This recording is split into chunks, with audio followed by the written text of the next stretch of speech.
Is in here heating, and I stir it a little bit before it starts to become filmy.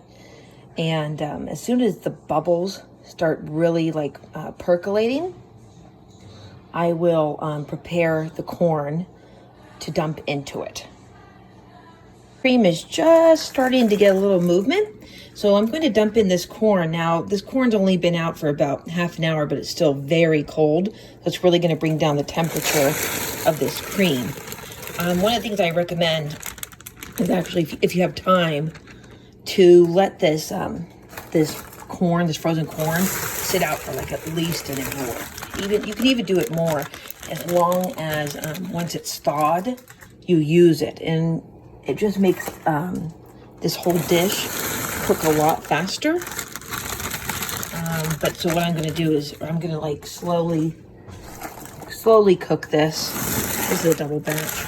I'm going to slowly cook this and make sure that this corn is completely heated through with this cream. So it's going to take, I'm going to allow at least 15 minutes probably. Okay, so this corn's been cooking for about 5 minutes, and I have it on a medium heat. You definitely want to keep stirring it, especially if it was all frozen, because it starts to stick together. So you just want to distribute the heated cream all through the corn.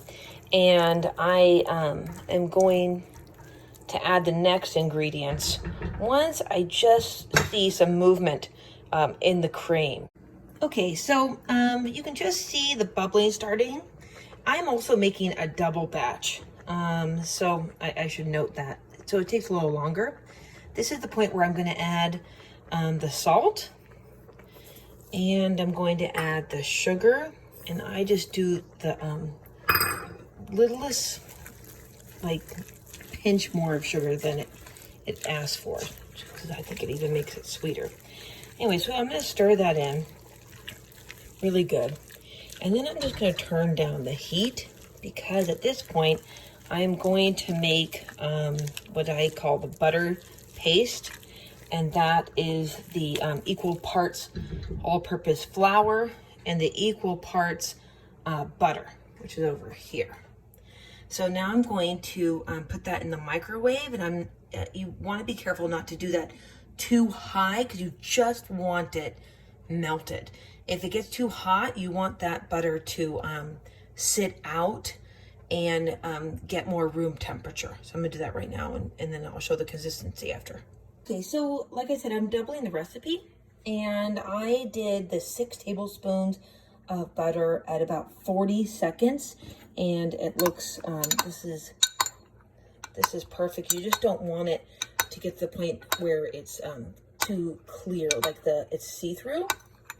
So it's still nice and thick and yellow. And then you're going to take the equal parts of flour, dump that in. And this is where I think everyone messes up. So you're going to mix this together, and it should have a nice thick consistency. And if the butter is too hot, it will not get this thick, pasty looking consistency. So this is perfect. Sorry, I'm holding this myself. So my corn is waiting for this. All I'm going to do is pour this over, and then I'll show you the next video stirring it.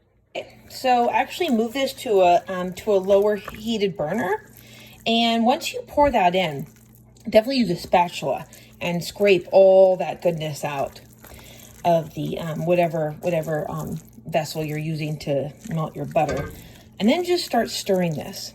And this is a double batch, so it's going to take a little while to start feeling the thickening. And if you're doing a single batch, you're going to feel it right away. But once I have all of the that butter paste incorporated, you can already see it's getting really creamy. I'm going to just turn down the heat on this completely to a nice low heat. And I'm just going to let this cook here. And for this double batch, I'm just probably at least 5 minutes. And I think it's okay just to let it keep cooking because it just keeps getting thicker and creamier. And basically, and this is it. This is the Gulliver's corn. It's really easy. But if you read the recipe, which I think I'm going to rewrite, I don't think people leave this on the heat long enough, and I don't think the butter paste comes out the right way. So my 2 tips, definitely if you can let that corn sit out and get more room temperature, it's going to just cook faster overall because it's not frozen, so the heat doesn't have to work as hard to heat through the corn. And you're not cooking the corn either. You're just heating the corn. That corn is already basically ready to eat. And then the next thing you'll see me do is put this into a casserole dish.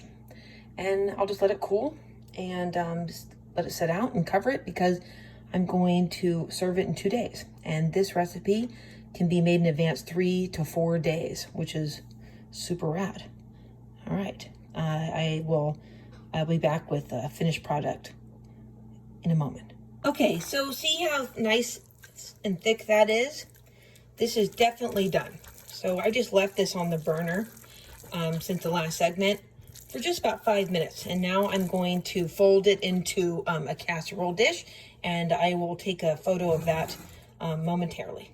Just to give some reference of the consistency, here it is. This is a double batch in a 9 by 11 casserole dish. And I just have it sitting here, and at this point it's done.